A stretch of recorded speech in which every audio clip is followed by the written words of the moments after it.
تو معرفت الہی زیادہ ہوگی، معرفت زیادہ الہی زیادہ ہوگی تو تقوی زیادہ ہوگا۔ سبحان اللہ۔ اب یہاں پر خود ایک روایت موجود ہے کہ نبی اکرم نور مجسم صلی اللہ علیہ وسلم نے ایک مرتبہ تشریف لائے اور آپ نے نصیحت فرمائی، اس کے بعد ارشاد فرمایا کہ اللہ تعالیٰ نے اپنے بندوں میں سے، اللہ کا ایک بندہ ہے جسے اللہ تعالیٰ نے اختیار دیا ہے کہ وہ چاہے دنیا کی زندگی پسند کرے چاہے وہ آخرت کی زندگی کو پسند کر لے۔ اللہ کے اس بندے نے آخرت کو پسند کیا ہے۔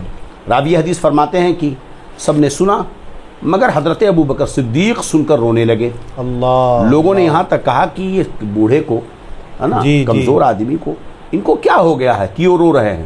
نبی کریم صلی اللہ علیہ وسلم نے تو یہ فرمایا ہے نا کہ ایک اللہ کا بندہ ہے جسے اللہ نے اختیار دیا ہے، اس میں رونے کی کیا بات ہے؟ اللہ، مگر بعد میں پتہ چلا کہ اللہ، وہ بندہ کوئی اور نہیں، خود رسول اللہ صلی اللہ علیہ وسلم ہیں، اور اللہ، اس چیز کو صحابہ میں کوئی نہ سمجھا، صرف اور صرف حضرت ابوبکر صدیق اللہ، سمجھے جو اللہ، مصطفیٰ کے سبحان اللہ، راز کو جاننے والے ہیں۔ واہ تو واہ، کلام میں مصطفیٰ کو سب سے زیادہ سمجھنے والے کون؟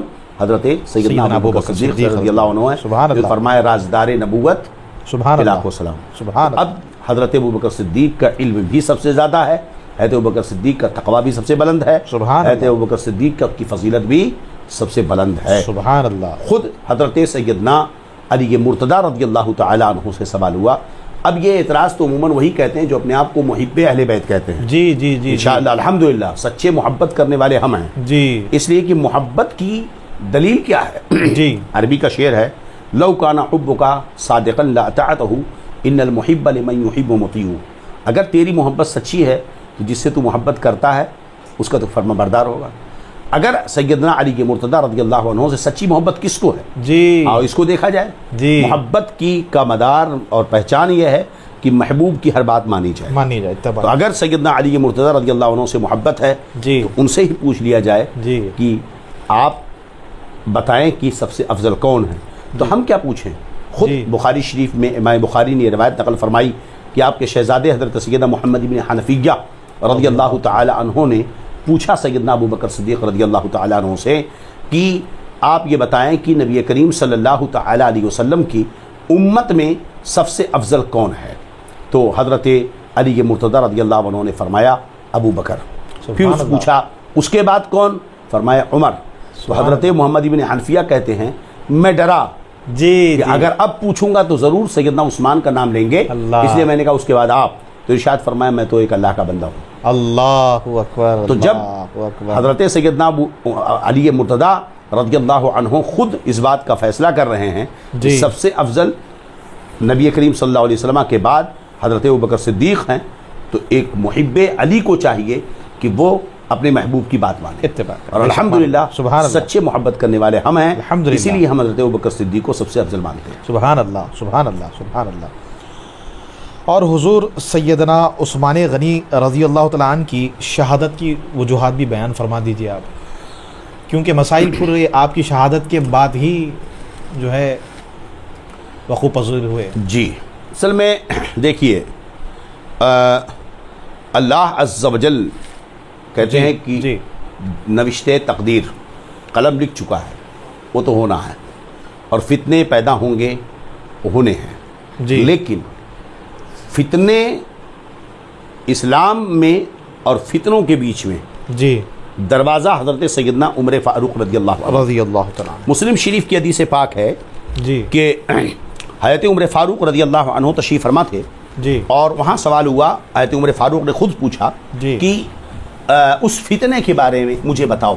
جی، ہاں، تو کسی نے اولاد کی فتنے کا ذکر کیا، کسی نے مال کی فتنے کا ذکر کیا۔ جی، تو حضرت عمر فاروق رضی اللہ عنہ نے فرمایا میں اس فتنے کے بارے میں نہیں پوچھ رہا ہوں، میں اس فتنے کے بارے میں پوچھ رہا ہوں الذی تموج کموج البحر، تموج کموج البحر، جی، جو سمندر کی طرح، ایک سونامی کی طرح آئے گا۔ تو ایک صاحب کھڑے ہوئے، انہوں نے کہا کہ مجھے معلوم ہے اس فتنے کے بارے میں جو حدیث سرکار نے بیان فرمائی، لیکن اے عمر فاروق رضی اللہ عنہ امیر المومنین، آپ کو غم کرنے کی ضرورت نہیں ہے، ان بینک و بینہ باب مغلق، آپ کے اور اس کے درمیان ایک دروازہ ہے جو بند ہے، اللہ، قریب ہے کہ وہ دروازہ توڑ دیا جائے گا۔ اللہ، تو حضرت عمر فاروق نے فرمایا کہ دروازہ توڑ دیا جائے گا، توڑ دیا جائے گا، کہاں توڑ دیا جائے گا؟ اللہ، تو فرمایا کاش کھول دیا جاتا اللہ، تو بعد میں بند کیا جا سکتا تھا، فتنے کو پوچھ کاچ کے باہر پھینک دو، دروازہ بند کر دو. جی جی لیکن توڑ دیا جائے گا تو بڑا مشکل ہوگا. جی مجلس ختم ہو گئی, جانے لگے تو پوچھا کسی نے کہ بھئی وہ فتنہ, وہ دروازہ کیا ہے؟ تو بولے کہ وہ دروازہ عمر ہیں. اللہ. تو سائل نے پوچھا کہ اس کا مطلب شہید کر دیے جائیں گے عمر؟ میں ہاں حضرت عمر شہید کر دیے جائیں گے. اللہ. تو پوچھا کیا حضرت عمر کو معلوم ہے کہ وہ دروازہ میں ہوں اور میں شہید کر دیا جاؤں گا؟ فرمایا واللہ عمر کو یہ معلوم ہے کہ وہ دروازہ وہی ہیں اور انہیں یہ بھی پتا ہے کہ وہ شہید کر دیے جائیں گے. اللہ اکبر. اب حضرت عمر فاروق رضی اللہ عنہ کی شہادت کے بعد جی جب حضرت عثمان غنی رضی اللہ عنہ خلیفہ بنے جی جی جی تو ابتدائی حالات تو بڑے اچھے تھے, کیونکہ حضرت عثمان غنی رضی اللہ عنہ بڑے نرم دل تھے, رقیق القلب تھے. جی تو ابتدائی وقتوں میں بڑے مقبول ہوئے. حضرت عمر فاروق رضی اللہ عنہ تو سخت تھے, جی ہے نا, جی جی غلط جی باطل کے لیے سخت تھے. جی جی جی یہ سمجھیے کہ فتنے گھس نہیں پائے, جی اپنا پیر نہیں جما سکے. جی. حضرت ابو بکر کی صداقت و جرات اور حضرت عمر کے درے سبحان اور اللہ.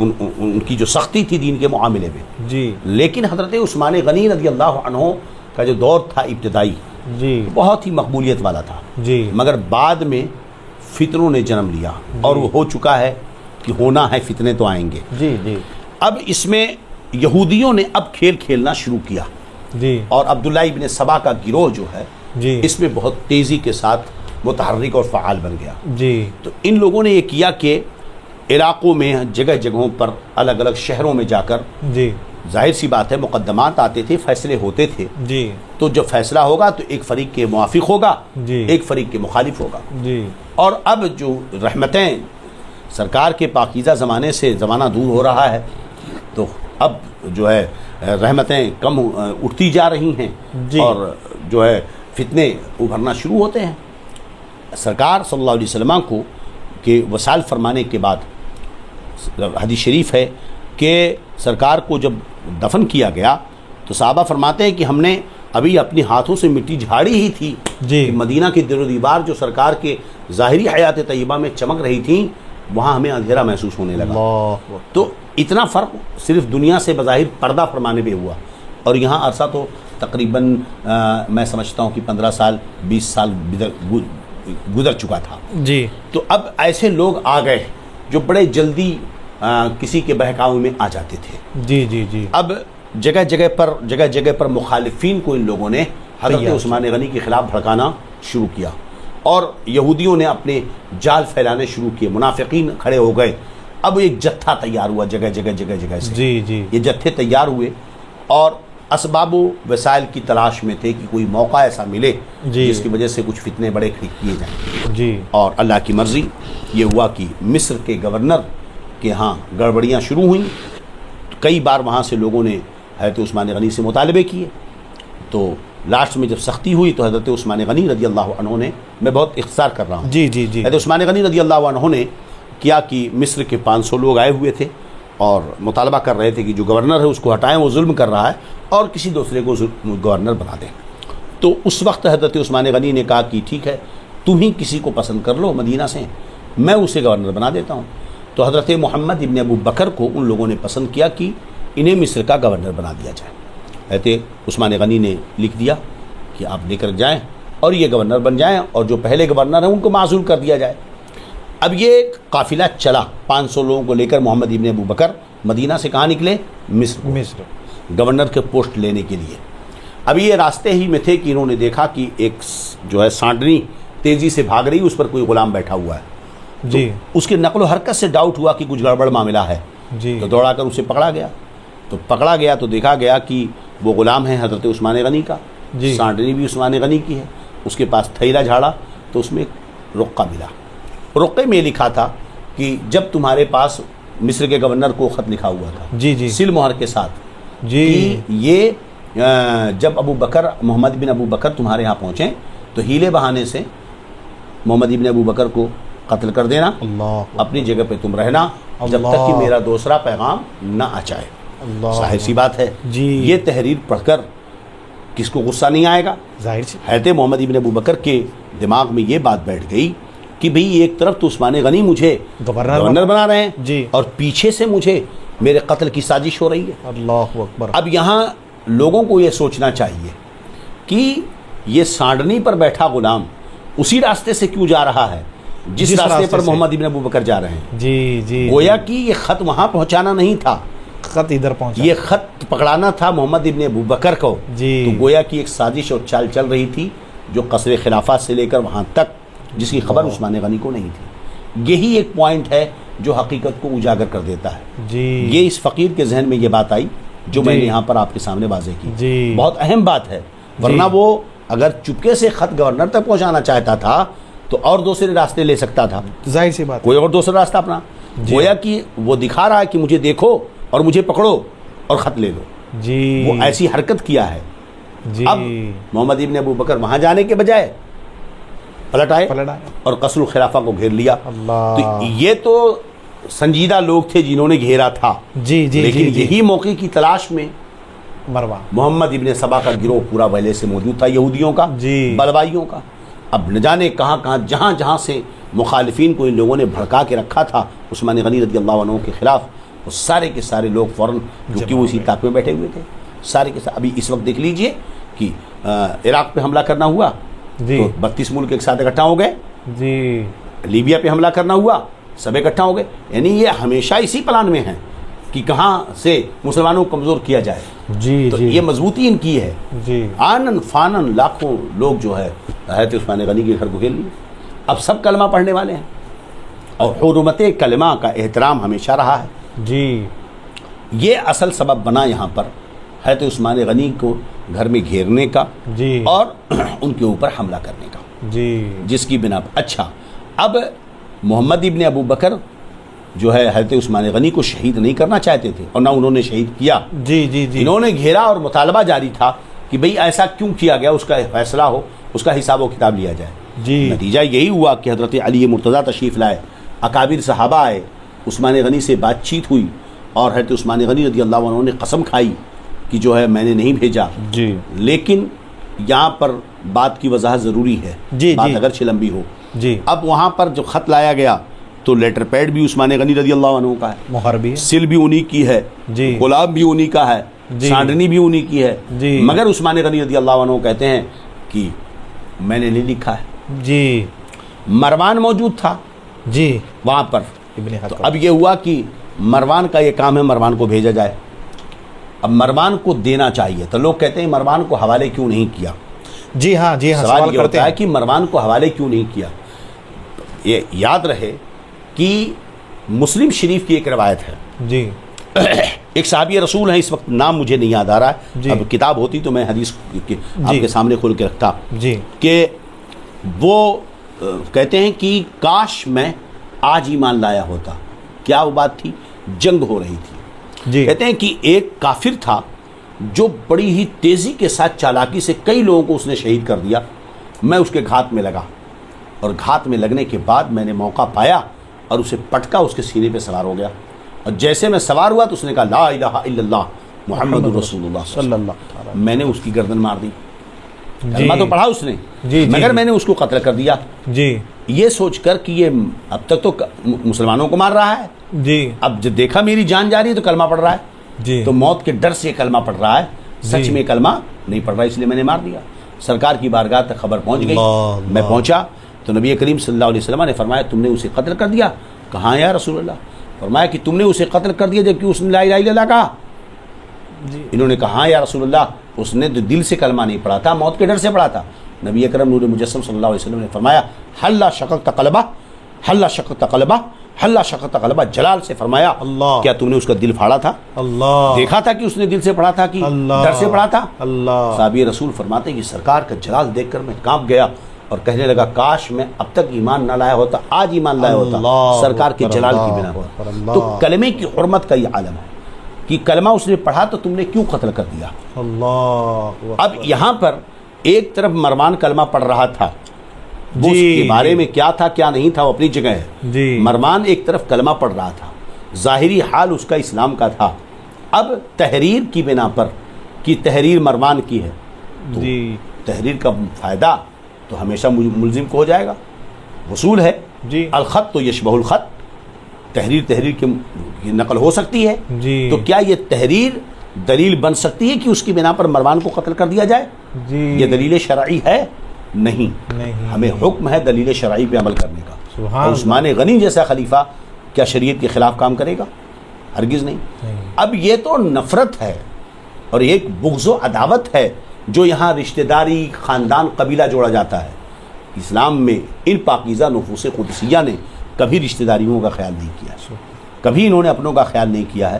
انہوں نے جب بھی خیال کیا ہے تو اسلام کے پرچم کا، کلمہ اسلام کا اور دین کا خیال کیا۔ سبحان اللہ۔ اب اس لیے حضرت عثمان غنی نے مروان کو حوالے نہیں کیا، کیونکہ یہاں پر اگر وہ حوالے کر دیتے تو وہ مارا جاتا، جبکہ دلیل شرعی وہاں پر اس کے جرم پر کے لیے ثابت نہیں ہو رہی تھی، جی، اس لیے حضرت عثمان غنی نے اسے حوالے نہیں کیا۔ سبحان اللہ، سبحان اللہ، سبحان اللہ۔ اب اس کے بعد تو شہادت کا واقعہ تو آپ جانتے ہیں۔ جی جی، یہ تو ان لوگوں کے غلط رویوں کی بات کر رہا ہوں جو لوگوں کے درمیان فتنہ کھڑا کرتے ہیں۔ جی جی، اللہ تعالی ہمیں اس سے محفوظ فرمائے۔ آمین آمین آمین۔ اب روافظ کا آپریشن تو ہو رہا ہے حضرت، لگے ہاتھ یہ بھی کہ جو ہے آج کل جو ہے ہمارے اہل سنت کے نوجوان بچے اس طرح مرعوب ہو رہے ہیں۔ سیدنا علی رضی اللہ تعالیٰ عنہ کے تعلق سے جو منسوب عید غدیر ہے، یہ عید غدیر کیا ہے اور یہ منانا کیسا حضرت؟ جی، عید غدیر دیکھیے، روافظ کا آپریشن تو ہونا چاہیے، مگر جی، ہماری کوشش یہ ہے کہ جو ناسمجھ ہیں یا جی، ان کے چنگل میں پھنسے ہیں جی جی، وہ صحیح راستے پہ آ جائیں، جی جی، کیونکہ ایمان اور عقیدہ یہی اصل سب سے بڑی دولت ہے، جیسا کہ آج آپ نے سرکار محدث کبیر سے جی، سماعت کیا، نصیحت کیا۔ جی جی، دیکھیے، یہ عید غدیر، یوم غدیر جو ہے، جی، یہ حقیقت یہی ہے کہ یہ شیعہ روافظ کی ایجادات ہیں۔ جی، دراصل یہ عید غدیر منانے کے پیچھے وہ وہی خلیفہ اول اور خلیفہ بلا فصل کی اسٹریٹجی، ہاں، وہ ان کا وہی کیا ہوتے ہیں، اسٹریٹجی، ان کا جی، منصوبہ دراصل منصوبہ ہے۔ وہاں وہ یہ کہنا یہ چاہتے ہیں کہ حضرت علی مرتضیٰ جو ہے رضی اللہ تعالی عنہ کے تعلق سے نبی اکرم نور مجسم صلی اللہ علیہ وسلم نے وہیں فرمایا کہ من کنت مولا فعلی مولا، جی، اللہ موالے من والا۔ اب یہاں پر وہ عاد من عادہ، پوری روایت تو پڑھنی چاہیے، جی، ہے نا؟ پس منظر کسی بھی بتانا چیز چاہیے۔ کا معنی اور مفہوم طے کرنے کے لیے ضروری ہے کہ اسے ہر طریقے سے دیکھا اور پرکھا جائے۔ دراصل اس کے پیچھے معاملہ یہ ہے کہ کسی ایک موقع پر حضرت سیدنا علی مرتضیٰ رضی اللہ عنہ کو اور دو لوگوں کو سرکار نے کہیں بھیجا تھا، جی، ایک موقع پر وہاں کچھ معاملہ ہوا مال غنیمت کے مال تعلق غنیمت کے۔ سے یا جو ہے کچھ مال وصول کرنے کے تعلق سے، تو جو ساتھی تھے ان کو اعتراض تھا حضرت علی مرتضیٰ رضی اللہ تعالیٰ عنہ۔ سمجھے؟ جی، تو مولا مشکل کشا رضی اللہ عنہ پر ان کو اعتراضات تھے اور وہ آ کر کے انہوں نے سرکار سے شکایت کر دی، جبکہ وہاں حضرت علی حق بجانب تھے۔ جی، ٹھیک ہے، تو اب اس موقع پر حضرت رسول اللہ صلی اللہ علیہ وسلم نے یہ فرمایا، من کنت مولا فعلی مولا، میں جس کا مولا ہوں علی بھی علی بھی اس کے مولا، مولا ہیں، میں جس کا مولا ہوں علی بھی اس کے مولا، علی بھی اس کے مولا ہیں۔ تو اب اے اللہ، جو علی سے محبت کرے اس سے تو بھی محبت کر، اور جو علی سے نفرت کرے اس سے تو بھی جو ہے نفرت کر۔ یہاں مولا سے مراد کیا ہے؟ جی، بمانا خلافت ہے کیا؟ یہ مولا سے کس اعتبار سے خلافت مراد دی جاتی ہے؟ جی جی جی جی، میں جس کا مولا ہوں علی اس کے مولا ہیں۔ تو اب ایک بات بتائیے کہ یہاں کتنی خطرناک شیعہ اور رافضیوں کے وہ گندے عقیدے کی ترجمانی دبے لفظوں میں کر رہے ہیں، وہ کھل کے نہیں کر پا رہے ہیں۔ نبی کریم صلی اللہ علیہ وسلم کیا حضرت آدم کے مولا نہیں ہیں؟ ہاں، کیا اگر مولا بمانا مالک آقا مان لیا جائے، سردار کے مان لیا جائے، جی، تو کیا میرے نبی صلی اللہ علیہ وسلم حضرت نوح کے مولا نہیں؟ جی کیا حضرت ابراہیم کے مولا نہیں؟ جی، ہیں؟ انا سید الاولین والآخرین، سبحان اللہ، میرے آقا تو اولین و آخرین کے سردار ہیں۔ سبحان تو اللہ، معاذ اللہ یہ شیعہ جو ان کا عقیدہ خبیثہ ہے کہ وہ حضرت علی کو سب سے افضل مانتے ہیں، جی، یہاں تک کہ انبیاء کرام سے بھی افضل مانتے ہیں، ہے نا؟ تو مولا مشکل کشائی سے پاک ہے، یہ ان کا گندا عقیدہ ہے۔ تو یہ کس اعتبار سے یہ معنی لیا جا رہا ہے؟ جی، تو گویا کہ وہ دبے لفظوں میں یہ بھی بتانا چاہتے ہیں جو ان کا عقیدہ گندا عقیدہ ہے، جی، ہے نا؟ کہ جی، نور محمدی کی جگہ پر حضرت مولا مشکل کشا کو لاتے ہیں کہ اللہ، حضرت یونس علیہ السلام جب مچھلی کے پیٹ میں تھے تو یہ تھا، جبکہ ہر جگہ جہاں بھی جلوہ فگن رہا وہ نور محمدی رہا. بالکل. مگر اس جگہ پر یہ جو ہے اللہ تعالیٰ انہیں تباہ و برباد کرے. قاتل اللہ روافضہ، اللہ روافظ کو تباہ و برباد کرے. آمین. کہ وہ وہاں پر حضرت مولا مشکل کشا رضی اللہ تعالیٰ عنہ کو لا کر فٹ کرنے کی کوشش کرتے ہیں. اللہ اکبر. یہاں مطلب یہ ہے کہ میں جو مجھ سے محبت کرتا ہے، جی جس کا مجھ سے تعلق ہے، وہ علی سے بھی وہ محبت کرے گا. جی. اور جو علی سے محبت کرے، کیونکہ آگے کا لفظ ہے اللہ والے من والا، جی. جو علی سے محبت کرے اس سے تو بھی محبت کر. سبحان اللہ. اور جو علی سے نفرت کرے تو اسے اے اللہ تو اسے بھی نفرت کر. تو اس موقع پر سیدنا علی مرتضیٰ رضی اللہ تعالیٰ عنہ کا قرب جو مصطفیٰ سے تھا، جی ہے نا، ان کی عظمت و شان، یہ ان کی محبت جو ضروری ہے، اس کو سرکار نے بیان فرمایا. تو یہ غدیر جو یوم غدیر، عید غدیر وغیرہ منایا جاتا ہے، جی. یہ اسی مقصد کے لیے شیعہ روافظ کی اپنی ایجادات ہیں. جی. اس کی کوئی حقیقت نہیں ہے. مسلمانوں کو اس سے بچنا چاہیے اور ان کے دھوکے میں نہیں آنا چاہیے. جی بالکل بالکل. جزاک اللہ. حضور ایک سوال یہ بھی ہے کہ آل محمد صلی اللہ تعالیٰ علیہ وآلہ وسلم اور اہل بیت اطہار کا کس پر اطلاق ہوتا ہے؟ دیکھیے، آل جو ہے، جی یہ آل اور اہل ایک لغوی بحث ہے یہاں پر. جی. میں اس میں نہیں جانا چاہتا. جی. دیکھیے کہ آل میرے جی. نبی کریم صلی اللہ علیہ وسلم کی حدیث صحیح ہے، جی. آلی کلو مومن تقی، جی. ہر متقی مومن میری آل ہے. سبحان اللہ سبحان اللہ. سمجھ رہے کہ نہیں؟ اور اسی طرح خود سرکار صلی اللہ علیہ وسلم نے فرمایا سلمان منا من اہل بیتی، سبحان اللہ. سلمان ہم میں سے ہمارے اہل بیت سے ہے. تو ہر اس مومن کو جس سے خاص تعلق ہے نبی کریم صلی اللہ علیہ وسلم سے، وہ عالم داخل ہوگا. سبحان اللہ. قیامت تک ہر مومن متقی عالم داخل ہے. جی. یہ تو ہوا. اہل بیت، اہل بیت کا معنی ہی ہے گھر والے. سبحان اللہ. بے شک. اہل بیت کے معنی ہوتا ہے گھر والے، گھر والے، ہے نا. اب جو قرآن مقدس کی آیت ہے انما یرید اللہ لیذھب عنکم الرجس اہل البیت ویطہرکم تطہیرا، جی ہے نا، کہ اللہ چاہتا ہے اے اہل بیت کی تمہیں جو ہے خوب خوب پاک کر دے اور ساری گندگی تم سے دور کر دے. یہ آیت کریمہ ہوئی. سوال یہ ہے کہ اگر اس آیت کریمہ میں عمومی طور پر سیدہ طیبہ طاہرہ خاتون جنت شامل ہیں، امام حسن حسین شامل ہیں، جی حضرت علی مرتضیٰ سرکار شامل ہیں، مولا مشکل کشا، تو پھر نبی کریم کو الگ سے چادر میں لے کر ان کو بولنے کی ضرورت کیوں پڑی؟ واہ واہ. ضرورت ہی نہ تھی بولنے واہ کی. واہ واہ واہ. ضرور لے کر کے بولنے کی وجہ کیا ہے؟ داخلے کسی اعتراض کے دفاع کے لیے، واہ واہ. کسی نقصان سے بچانے کے لیے کچھ تو بات تھی، تب سرکار نے انہیں لے کر کے کہا. ورنہ اگر وہ قرآن کی آیت ہے اہل بیت کو اللہ رجس سے، ہر گندگی سے پاک و صاف رکھے گا، تو بات کھلی ہوئی ہے کہ سیدہ طیبہ طاہرہ خاتون جنت لخت جگر ہیں مصطفیٰ جان رحمت کی، ہے نا. تو وہ اتنی پیاری ہیں کہ فرمایا فاطمہ تو وذات منی، فاطمہ میرے جسم کا ٹکڑا ہے نا. یوری بنی ما ارابہا یودینی ما اداہا، جس سے فاطمہ خوش ہوتی ہے میں خوش ہوتا ہوں، جس سے وہ ناراض ہوتی ہے اس سے میں ناراض ہوتا ہوں، تکلیف ہوتی ہے.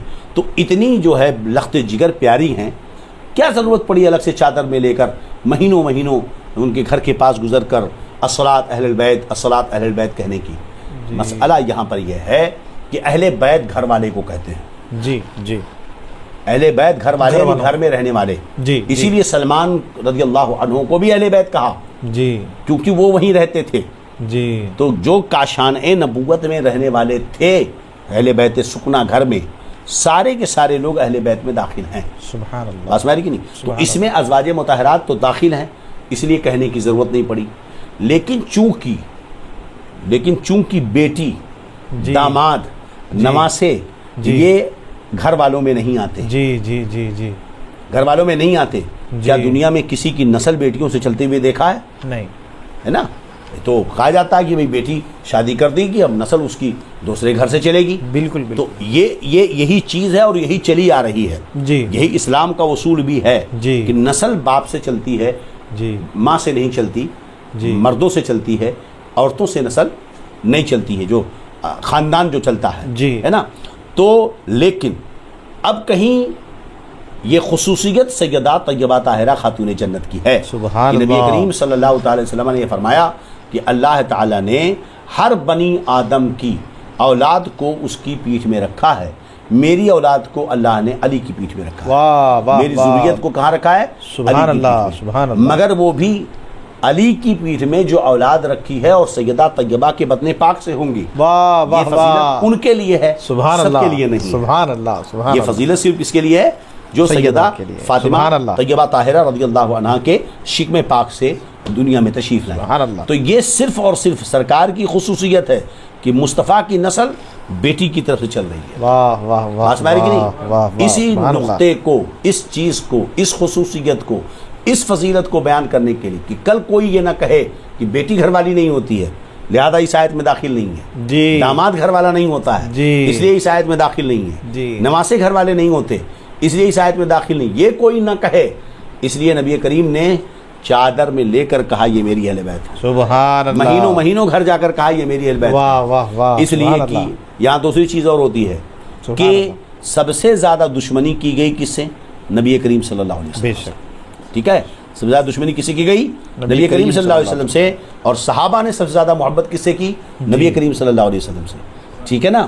جی، اسی طرح بلا شبہ دشمنی آگے کی جائے گی مصطفیٰ کے نواسوں سے، جی، مصطفیٰ کے نواسوں سے، ان کی اولاد سے، اولاد تو یہ حسن و حسین ہیں، جی، میں نے دلیل دے دی، جی، یہی حسنین کریمین اولاد ہیں، جی، تو دشمنی ان سے ہی کی جائے گی، اس لیے سرکار نے انہیں شامل فرمایا، اور یہی ہے کہ امت نے ہمیشہ سب سے زیادہ محبت اہل بیت اطہار سے کی ہے۔ حضرت ابوبکر صدیق رضی اللہ عنہ فرماتے ہیں میں اپنے رشتے پر مصطفیٰ کے رشتے کو فوقیت دیتا ہوں۔ حضرت عمر فاروق ہمیشہ اپنے رشتے پر جو ہے امام حسن حسین کی عظمت کو فوقیت دیتے ہیں، بے شک، ہے نا؟ سبحان اللہ، تو سبحان اللہ، یہ اہل بیت اور آل، یہ آل میں تو سب آ گئے، جی، اہل بیت میں ازواج مطہرات بھی شامل ہیں، سبحان اللہ، پنجتن پاک بھی شامل ہیں، سبحان یہ اللہ، سارے کے سارے لوگ شامل ہیں، سبحان اور اللہ، یہی طریقہ ہمارے امام سیدنا امام اعظم ابو حنیفہ رضی اللہ تعالیٰ عنہ۔ سبحان اللہ، دیکھیے یہ بہت غلط طریقہ ہے کہ ہم آیتوں کو ٹکرائیں، حدیثوں میں ٹکراؤ ثابت کریں، نہیں،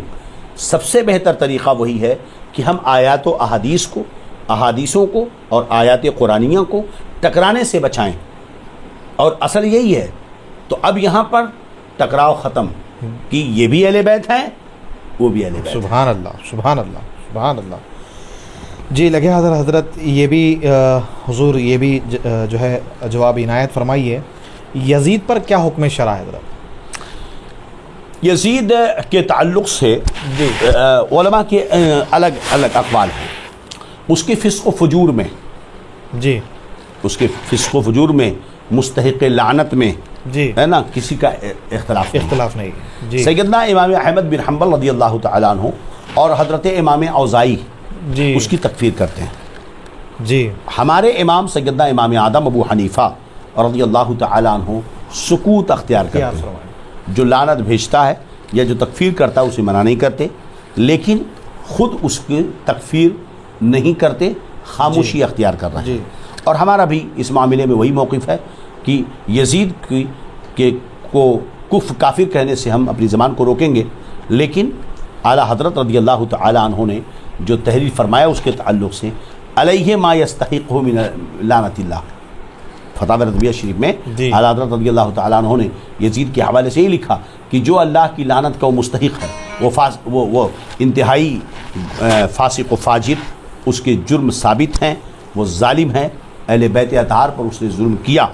اب مسئلہ یہ ہے کہ چونکہ واقعات کربلا میں تحقیق و تفتیش کے جو مراحل رہے جی، وہ بڑے دشوار کن رہے، جی، حکومت ان کے ہاتھ میں تھی، جی، ساری چیزیں ان کے پاس تھیں، جی، تو بہت سی باتیں دبیں، بہت سی باتیں اٹھیں، تو اس لیے دلائل ثابت نہ ہو پائے کہ یزید کی کفر کو متعین کیا جا سکے۔ جی، اور آپ یہ جانتے ہیں، میں نے حدیث پہلے سنا دی جی، کہ جب تک سورج کی طرح روشن دلیل کسی کے کفر پر قائم نہ ہو جائے جی، اسے کافر نہیں کہیں نہیں گے۔ کہہ سکتے۔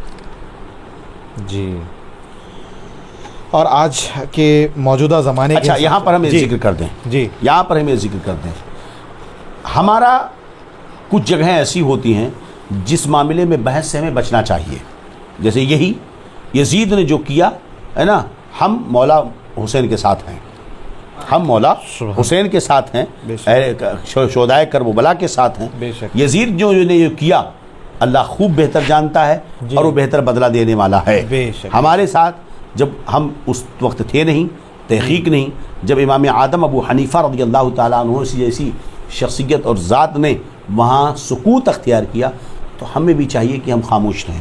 جی. کوئی یہ نہ کہے کہ امام اعظم ابو حنیفہ رضی اللہ تعالیٰ عنہ کوئی ایسے ہی ویسے آدمی تھے. نا، جی. وہ تھے جن پر امام جعفر صادق اعتماد کرتے تھے، سبحان اللہ. جن کے مقلدین شیعہ موجود ہیں. روافظ بڑی تعداد میں امام اعظم ابو حنیفہ کے مقلدین ہیں.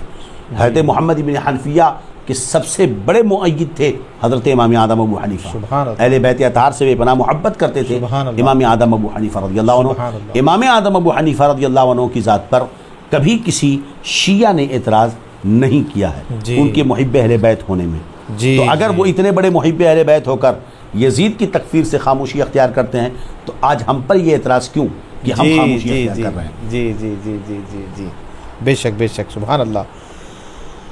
فی زمانہ جو سواد اعظم اہل سنت ہے، اس کو منسوب کیا جاتا ہے مسلک اعلیٰ حضرت سے. بالکل. تو آج جو ہے کچھ اہل علم حضرات کا بھی جان کر بھی انجان بنتے ہیں اور یہ سوال کرتے ہیں کہ یہ مسلک اعلیٰ حضرت پانچواں مسلک ہے. کیا یہ مسلک اعلیٰ حضرت پانچواں مسلک ہے حضرت؟ دراصل مسلک اعلیٰ حضرت کی تعبیر سے عدم جہالت جی. یا عناد جی. یا حسد و بغض و جلن، جی.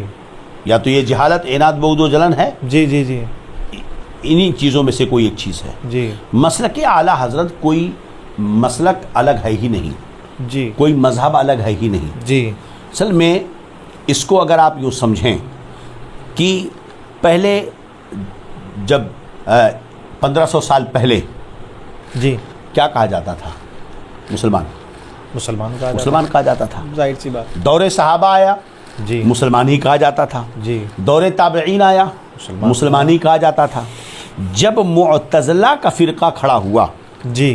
اور حضرت شیخ ابو الحسن اشعری رضی اللہ تعالیٰ عنہ سے ان کے درمیان بحث ہوئی اور انہوں نے ایک الگ عقیدہ گڑھا اعتزال کا، تو اس وقت شیخ ابو الحسن اشعری رضی اللہ عنہ اپنے متبعین کے ساتھ معتزلہ کے رد میں کھڑے ہوئے. تو ان لوگوں نے اپنا نام اصحاب العدل والتوحید رکھا، اور امام ابو الحسن اشعری اور ان کے متبعین نے اہل حق کا نام کیا رکھا؟ اہل سنہ والجماعہ. سبحان اللہ. اہل سنت والجماعت. تو اہل سنت والجماعت کی جو اصطلاح ہے، جو تعبیر ہے، یہ تو سرکار کے زمانے میں ظاہری حیات طیبہ میں تھی نہیں. جی. جی. صحابہ کے ظاہری حیات طیبہ میں تھی نہیں. جی. اور اس کے بعد تابعین کے دور میں تو تھی نہیں. جی. تو یہ جو اصطلاح ہوئی، یہ کیا ہے؟ جی. کیا یہ اسلام سے ہٹ کر کوئی ہے معاذ اللہ؟ نہیں. اسی عقیدہ راسخہ صحیحہ کی تعبیر ہے مسلک اہل سنہ والجماعہ، جس کو نبی کریم صلی اللہ علیہ وسلم نے فرمایا فرقہ ناجیہ کے تعلق سے ما انا علیہ و اصحابی، جس پر میں ہوں، یعنی جو میری سنت ہے اور میرے صحابہ کی جماعت جس پر ہے. یہ ہوا اہل سنہ والجماعہ. جی. اب اہل حق کی پہچان اہل سنہ والجماعہ سے ہوئی. جی. یہ چلتا رہا. لیکن اس کے بعد اسی میں خارجی داخل ہوئے، جی. جو خود کو اہل سنہ والجماعہ کہنے لگے. جی. پھر اور آگے آئے تو جتنے باطل فرقے پیدا ہوتے رہے، سارے باطل فرقے کے لوگوں نے اپنے آپ کو اہل سنہ والجماعہ کہنا شروع کیا. تو ہر دور میں پہچان کے لیے تعبیر میں فرق کیا جاتا رہا. جی. حضرت سیدنا امام اعظم ابو حنیفہ رضی اللہ تعالیٰ عنہ کے جو ہے زمانے میں اہل سنہ والجماعہ کی پہچان پوچھی گئی آپ سے. جی. اہل سنہ والجماعہ کی پہچان کیا ہے؟ تو فرمایا حب تفضیل الشیخین. جی. تفضیل الشیخین، شیخین کو سب پر فضیلت دینا صحابہ میں. جی. وہ حب الخطرین، اور حضرت علی مرتضیٰ مولا مشکل کشا سے سیدنا عثمان غنی رضی اللہ عنہ سے محبت کرنا. والمسح علی الخفین، موزے پر مسح کرنا، یہ سنی کی پہچان ہے. اللہ. یہ امام اعظم ابو حنیفہ رضی اللہ عنہ سنی جنتی کی پہچان میں تفضیل شیخین، حب الخطرین، اس کے بعد مسح علی الخفین کی بات کرتے تھے. اللہ. کہ موزوں پر مسح کرنا، ایک دور وہ تھا کہ موزوں پر مسح کرنا یہ جنتی ہونے کی پہچان تھی. اللہ. اللہ. کیوں؟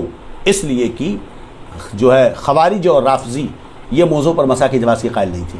اللہ. اللہ. اس لیے جو سنی ہوگا وہی موزے پر مسح کرے گا. سبحان اللہ. تو تعبیریں تو بدلتی رہیں. واہ. اس دور میں غیر مقلدین اپنے آپ کو کیا کہتے ہیں؟ سنی اہل کہتے سنت ہیں۔ والجماع۔ بالکل۔ تبلیغی جماعت والے اہل سنت والجماع، سنت جماعت اسلامی والے اہل سنت والجماع۔ اس دور میں مخالفین مجھے یہ بتا دیں کہ ان سے الگ کرنے کے لیے اہل سنت والجماعت کی کون سی تعبیر ہو سکتی ہے جس جی۔ سے وہابی، دیوبندی، نیچری، قادیانی یہ سب باہر نکل جائیں؟ کوئی ایسا لفظ لائیں جامع اور مانع جو ان کو ہم سے الگ کر دیں۔ تو مسلک اعلیٰ حضرت سے بڑھ کر کوئی دوسری تعبیر نہیں ہے۔ تو مسلک اعلیٰ حضرت دراصل مسلک اہل سنت والجماعت کی ایک تعبیر ہے، جی مسلک اہل سنت والجماعت کی تعبیر ہے۔ یہ کوئی نیا نام ہے ہی نہیں، اصل ہے وہ مسلک اہل سنت والجماعت۔ جی یہ اسی کی ایک تعبیر ہے اس زمانے میں غیروں سے اہل سنت والجماعت کو الگ کرنے کے لیے۔ جی۔ گویا کہ یہ کہہ لیجئے کمپنی وہی ہے، پروڈکٹ وہی ہے، لوگوں نے نقل کرنا چاہا تو اس پر ٹریڈ مارک مسلک اعلیٰ حضرت کا لگا دیا گیا۔ اللہ اللہ۔ اسے پانچواں کا نام دینا یہ بیوقوفی ہے۔ بھئی وہ تو مذہب ہیں چار، جی مذہب حنفی، شافعی، شافعی، مالکی، حنبلی، حنبلی۔ وہ مذہب ہیں، مذہب ہے، ان سب کا بھی مسلک اہل سنہ ہے۔ بے شک بے شک بے شک۔ وہ اس کا تعلق عقیدے سے ہے جی اور اس کا تعلق جو ہے معمولات سے ہے، جی فروعیات سے ہے۔ تو جی۔ دونوں میں فرق ہے۔ وہی عقیدہ شافعی کا ہے، وہی عقیدہ مالکی کا ہے، جی۔ وہی عقیدہ حنبلی کا ہے، وہی جی۔ عقیدہ شافعی کا ہے، چاہے وہ اختیاری رسول کے تعلق سے ہو، علم غیب مصطفیٰ کے تعلق سے ہو، جی۔ حیات نبی کے تعلق سے ہو، اولیاء کرام کے تعلق سے ہو، صحابہ کرام کے تعلق سے ہو، انبیاء کرام کے تعلق سے ہو، ذات باری تعالیٰ، صفات باری تعالیٰ کے تعلق سے ہو، جی۔ سب کے عقیدے ایک ہی ہیں، جی۔ اگرچہ مسائل میں آپس میں اختلاف پایا جاتا ہے، اور اسی کا نام اہل سنت والجماعت ہے۔ سبحان اللہ، تو سبحان سب کے سب تو ایک ہی ہیں۔ جی اس دور میں ان سے امتیاز کے لیے مسلک اعلیٰ حضرت کہا جاتا ہے۔ سبحان اللہ سبحان اللہ۔ جیسے کہ آپ جانتے ہیں حضرت، ہندوستان کے آج حالات جو کشیدہ ہیں، ایسے نازک وقت میں کیا مسلمانوں کو سیاست اور احتجاج میں حصہ لینا چاہیے؟ دیکھیے، سیاست میں تو حصہ لے سکتے ہیں، جی مگر ہمیشہ یاد رہے کہ قرآن فرماتا ہے جی وَلَا تَهْنُوا وَلَا تَحْزَنُوا جی۔ وَأَنْتُمُ الْأَعْلَوْنَ إِن كُنتُم مُؤْمِنِينَ۔ جی مسلمانوں کی بقا، تحفظ، عروج و ارتقاء کا مدار ان کا ایمان ہے، اصل ہے ان کی ترقی و بلندی کا ضامن قوت ایمانی۔ بے شک، ایمان پر استقامت ہے تو عروج و ارتقاء اور بلندی ہوگی۔ سیاست دروازے پر بھیک مانگے گی، طاقت اور قوتیں دروازے پر سلامی دیں گی۔ جی سیاست میں حصہ لے سکتے ہیں بشرطے کہ ایمان اور عقیدے کا سودا نہ کیا جائے۔ جی رہا احتجاج، تو احتجاج یہ ہماری سمجھ میں نہیں آتا۔ ہاں، کیونکہ ہندوستان میں اگر صرف اور صرف مسلمان تنہا احتجاج کرتے ہیں تو وہ احتجاج اس دور میں نقصان پہنچا رہا ہے، جی۔ نہ کہ وہ فائدہ پہنچا رہا ہے۔ جی جی جی اگر مسلمان احتجاج کرنا چاہتے ہیں، ضرورت ایسی محسوس ہوتی ہے، جی تو جو موجودہ سیاسی پارٹیاں ہوں جی اور جو سیکولر دوسرے ہندوستان کے غیر مسلم لوگ ہیں، جی۔ جو مسلمانوں کے ساتھ ہمدردی رکھتے ہیں اور مسلمانوں کے ساتھ آتے ہیں، انہیں لے کر کے اگر احتجاج ہو، وہ ان کے ساتھ سپورٹ ہو، تو احتجاج سمجھا فائدہ پہنچا سکتا ہے، ورنہ جی۔ بہتر ہے کورٹ کے دروازے کھلے ہیں، جی۔ بحث کی جائے، مقدمے لڑے جائیں اور اپنے حقوق کے مطالبات جو ہے کیے جائیں۔ جی احتجاج میں نتیجہ یہ ہو رہا ہے کہ لوگ عورتوں کو اتار رہے ہیں، جی نوجوان لڑکوں کو اتار رہے ہیں، پولیس لاٹھی چارج کر رہی ہے، جی کیس ہو رہا ہے، لڑکوں کی زندگیاں برباد ہو رہی ہیں، جی۔ 20-25 سال تک نوجوان لڑکے جیلوں میں پڑے رہ جا رہے ہیں۔ تو کوئی بھی قدم اٹھانے سے پہلے چند چیزیں سوچنا دیکھنی چاہیے، ہوتی بے ہے۔ شک۔ نمبر 1، کیا شریعت اس کی اجازت دیتی ہے؟ جی۔ نمبر 2، اس کی ضرورت ہے، اگر ضرورت ہے تو کیا نفع بخش ہے؟ یہ ساری چیزیں دیکھنی ہوں گی۔ نفع اور نقصان کو دو دیکھا جائے گا، نفع زیادہ ہے یا نقصان زیادہ ہے، تو یہ ساری چیزیں دیکھی جائیں اور اس کے بعد اپنے قدم کو اٹھایا جائے۔ جی۔ ہم یہ دیکھ رہے ہیں جتنے احتجاجات ہوئے، نقصان ہوا، نفع نہیں ہوا۔ اس جی۔ لیے مسلمانوں کو اس پر غور کرنے کی ضرورت ہے، جی۔ یا تو بہتر راہ عمل تیار کریں جی اور ایک منظم طریقے پہ کام کریں، جی اور یا اس کے معاملے میں کوئی بہتر راستہ تلاش کرنے کی جی۔ دانشور کوشش کریں۔ جی جی جزاک اللہ۔ آج کے نوجوان کہتے ہیں حضرت، ہم صرف قرآن و حدیث کو مانتے ہیں، جی۔ پھر فقہ اور مسلک کی کیا ضرورت ہے؟ فقہ اور مسلک کی کیا ضرورت ہے؟ جی یہ تو ایسے ہی ہوا. ہمارے ہاں کہتے ہیں گڑ کھایا اور گلگلے سے پرہیز. جی جی. ہم قرآن حدیث کو مانتے ہیں جی. تو پھر یہ کیسے کہتے ہو کہ فقہ کو نہیں مانتے؟ جی. علماء اور آپ نے کیا پڑھا؟ فقہ اور مسلک کی کیا ضرورت؟ مسلک کی کیا ضرورت ہے؟ ہمیں سیکھ ہے فقہ اور مسلک کی کیا ضرورت ہے؟ تو یہ ہوا کہ آپ گڑ کھا رہے ہو اور کہتے ہو میں گلگلا نہیں کھاؤں گا. اللہ قرآن حدیث جب آپ مان رہے ہو تو قرآن ہی تو کہہ رہا ہے نا فَاسْأَلُوا أَهْلَ الذِّكْرِ إِن كُنتُمْ لَا تَعْلَمُونَ. جب نہیں جانتے ہو جاننے والوں سے پوچھو. یہ جاننے والے کون ہیں؟ جی جاننے والے کون ہیں؟ قرآن ہی کہہ رہا فَلَوْلَا نَفَرَ مِن كُلِّ فِرْقَةٍ مِنْهُمْ طَائِفَةً لِيَتَفَقَّهُوا فِي الدِّينِ. جی تم میں سے کیوں نہیں ایک گروہ نکلتا، ہر جماعت میں سے ہر گروہ میں سے ایک جماعت میں سے گروہ کیوں نکلتا جو دین میں تفقہ حاصل کرے؟ تو اگر تفقہ کی ضرورت نہیں ہے فقہ کی تو قرآن کیوں کہہ رہا ہے جا کے تفقہ حاصل کرو اگر اس کی ضرورت نہیں ہے؟ ٹھیک ہے. تو نبی کریم صلی اللہ تعالیٰ علیہ وسلم خود ہی ارشاد فرماتے ہیں کہ آپ کے جہالت کا حل کہاں ہے؟ کیا کہتے ہیں؟ سوال میں ہے. جی. اور خود نبی کریم صلی اللہ علیہ وسلم نے ارشاد فرمایا کہ اللہ جس کے ساتھ بھلائی چاہتا ہے اسے تفقہ عطا فرماتا ہے. تو قرآن اور حدیث تو یہی کہہ رہے ہیں کہ تم فقہاء سے پوچھو، اولو الامر سے پوچھو، علماء سے پوچھو. تو قرآن تو جب آپ قرآن حدیث کو مان رہے ہو تو قرآن حدیث جس چیز کا حکم دے رہا ہے اس کو کیوں نہیں مان رہے ہو؟ جی. تو یہ تو لازم و ضروری ہے. یہ تو قرآن پڑھنا ہوا اور اس کے بعد اس پر عمل نہ کرنا ہوا. جی جی. اور ایک سوال یہ بھی ہے جو ہے آج بہت سارے مسائل پیش آ رہے ہیں حضرت. نکاح میں جو فضول خرچیاں ہوتی ہیں حضرت، ڈھول تماشا باجا اور بیجا رسومات، دہیز وغیرہ مانگنا مشکل بنا دیا گیا نکاح کو، جبکہ اسلام جو ہے آسانی رکھا حضرت. تو اس پر بھی آپ روشنی ڈالیں حضرت، خلافات کا رد فرمائیں. بلا شبہ جی. نکاح جو ہے، نکاح ہو یا طلاق ہو، جی ان سارے معاملات کو آسان کرنا چاہیے. جی. جی. اور نکاح ہے کیا؟ نبی کریم صلی اللہ علیہ وسلم نے ارشاد فرمایا النکاح من سنتی، نکاح میری سنت سے ہے. جی. نکاح نبی کی سنت ہے. جی. اور سنت عبادت ہوتی ہے. جی. ناچ گانا، خرافات، ڈھول تاشے، بے حیائیاں، جی یہ تو خود بخود بہت بری اور قبیح چیز ہیں، ناجائز و حرام ہیں، موجب غضب جبار ہے، مستحق عذاب نار ہے یہ سب کرنے والے. جی. یہ اشد بڑا گناہ ہے. جی. تو یہ تو خود بخود ہیں. پھر نبی کی سنت میں ان کو داخل کرنا، عبادت کو عبادت کے طریقے پہ ہونا چاہیے. جی. جب نبی کی سنت ہے اور نبی کی سنت عبادت ہے جی. تو عبادت کو عبادت کے طریقے پہ کرنا چاہیے. جی. لیکن یہ بڑا افسوس ہے اس دور میں جی. ہمارے ہاں کہ پورے نکاح کے پروسیجر میں جی. خطبہ اور ایجاب و قبول کو چھوڑ کر آج مسلمانوں میں کوئی کام دینداری کا نہیں ہوتا ہے. اللہ. یہی وجہ ہے کہ نسلیں تباہ ہو رہی ہیں، جی. اولاد نافرمان پیدا ہو رہی ہے، جی. شادیوں سے برکتیں اٹھ چکی ہیں. جی. ظاہر سی بات ہے کہ جہاں نیکیاں ہوں گی برکتیں وہاں اتریں گی، جی. اور جہاں بے حیائیاں اور گناہ ہوں گے وہاں نحوستیں اور بلائیں اتریں گی. جی. تو جو آج جو ہماری جو نسلیں تباہ ہو رہی ہیں، آج نوجوانوں میں نشے دیکھ لیجیے، جی. اور بچیوں کا بے راہ روا ہونا، جی. عقائد کی خرابی جو پیدا ہو رہی ہے، جتنے خرافات یہ سب پیدا ہو رہے ہیں، جی. نسلیں یہ وجود و بقا کی چیز ہوتی ہیں، جی. تو عروج و ترقی کی چیزیں ہوتی ہیں. جی. اسے اگر ہم شریعت کے دائرے میں کریں تو بحمد تعالیٰ اس کی برکتیں، اس کا فیضان اترے گا، نسلیں بہتر ہوں گی. مسلمانوں کو اس سے بچنا چاہیے. سبحان اللہ سبحان اللہ. جی انشاءاللہ میں اختتام کی طرف آؤں گا حضرت. ایک دو سوال باقی رہ گئے. آج کے نوجوانوں کو لگتا ہے کہ یا دین اختیار کرو یا کریئر بناؤ، کیا دونوں کو ساتھ لے کے نہیں چل سکتے حضرت؟ دیکھیے جی. اسلام ایک ایسا مذہب ہے جی. جس نے زندگی کی کسی شعبے کو خالی نہیں چھوڑا. سبحان اللہ. بے شک. تو کیریئر اسلام سے باہر کہاں ہے؟ جی. قرآن میں اللہ فرماتا لقد کان لکم فی رسول اللہ اسوۃ حسنہ. بے شک. تمہارے لیے تو رسول اللہ صلی اللہ علیہ وسلم کی زندگی ہی نمونہ عمل ہے. بے شک. بے شک.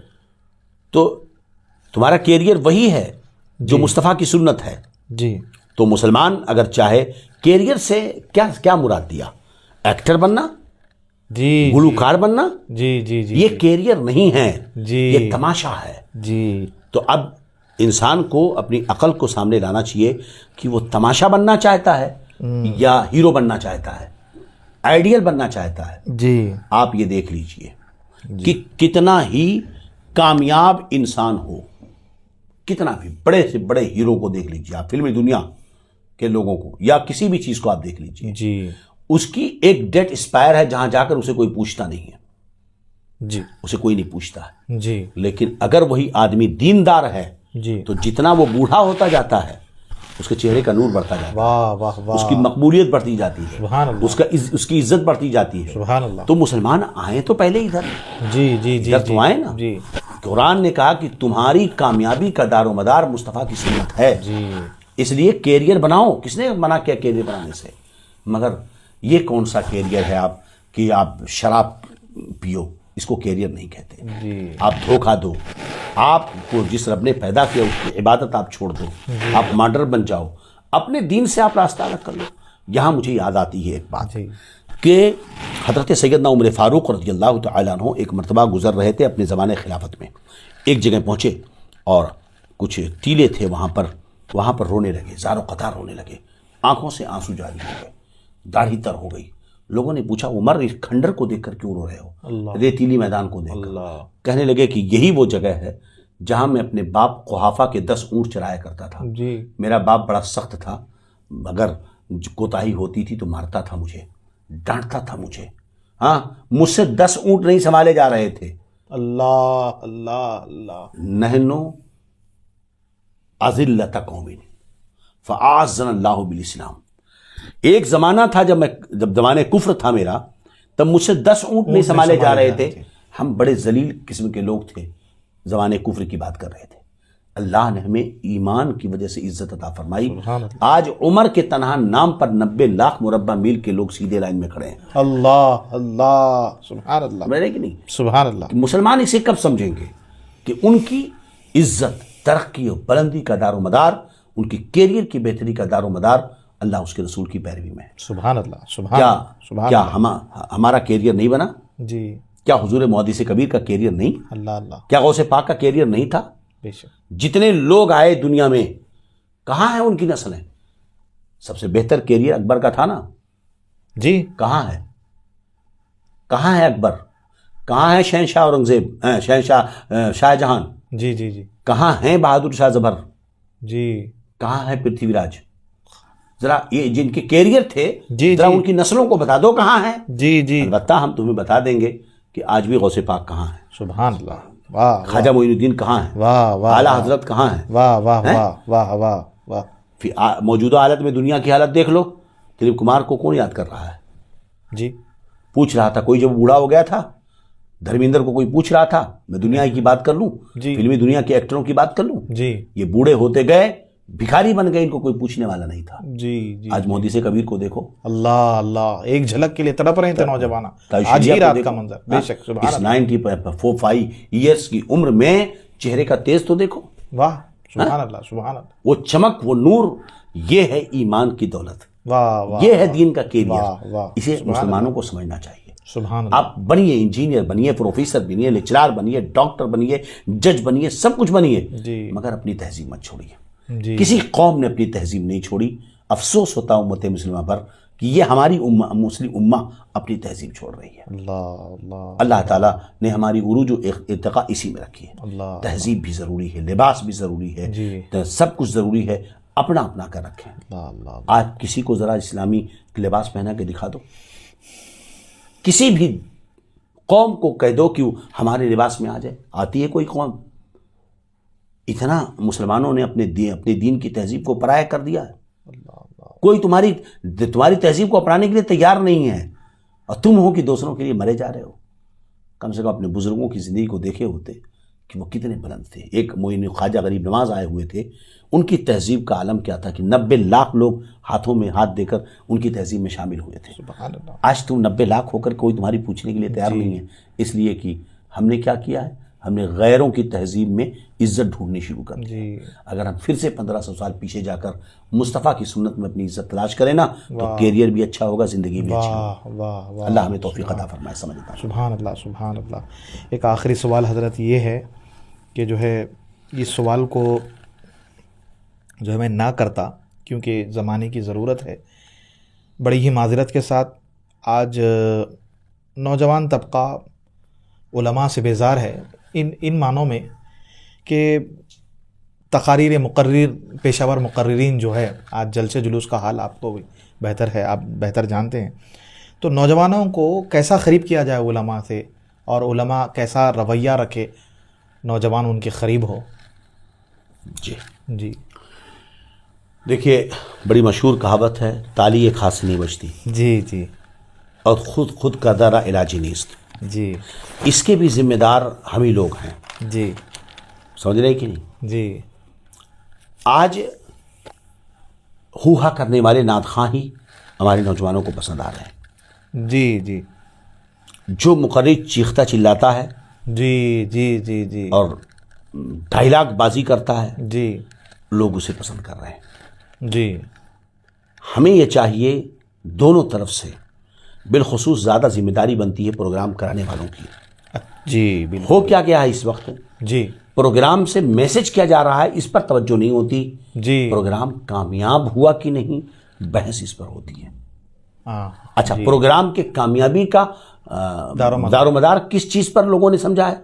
پبلک کافی آئی پبلک آ جانا، نا، یہ کامیابی، نعرے زیادہ لگ جانا. جی یہ جلسے کی کامیابی نہیں ہے. جی پروگرام میں کروانے والے، سننے والے اور کرنے والے، جی یہ سب کی ایک ذمہ داری بنتی ہے. بے شک. باصلاحیت درسگاہی تقریر کرنے والے علماء کو بلایا جائے، سبحان اللہ سبحان اللہ جو دلائل کے ساتھ گفتگو کریں. سبحان اللہ. ہاں ٹھیک ہے، کچھ ڈائلاگ کا انداز آتا ہے، وہ ایک مقرر کا اپنا انداز ہوتا ہے. جی جی مگر اس کے ساتھ ساتھ دلائل ہونے چاہیے، جی جی جی تاکہ کل جو ہے ہمارے جو پڑھا لکھا مہذب طبقہ ہو اسے سننے کے لیے تیار ہو. جی ایک گفتگو کا انداز ہو تاکہ لوگ اسے سنیں اور اسے سمجھیں. جی تو یہ دونوں طرف سے توجہ ضروری ہوگی. جی پہلی کنڈیشن ہو کہ موضوع دیا جائے اور خطیب مدلل تقریر کرنے والا ہو، کسی درسگاہ سے منسلک ہو، جی ذمہ دار آدمی ہو. جی پیشہ ور خطیبوں کو نہ بلایا جائے. جی جی جی یہ پہلی چیز، پہلی ترجیحات ہونی چاہیے. جی دوسرے، علماء کو بھی یہ چاہیے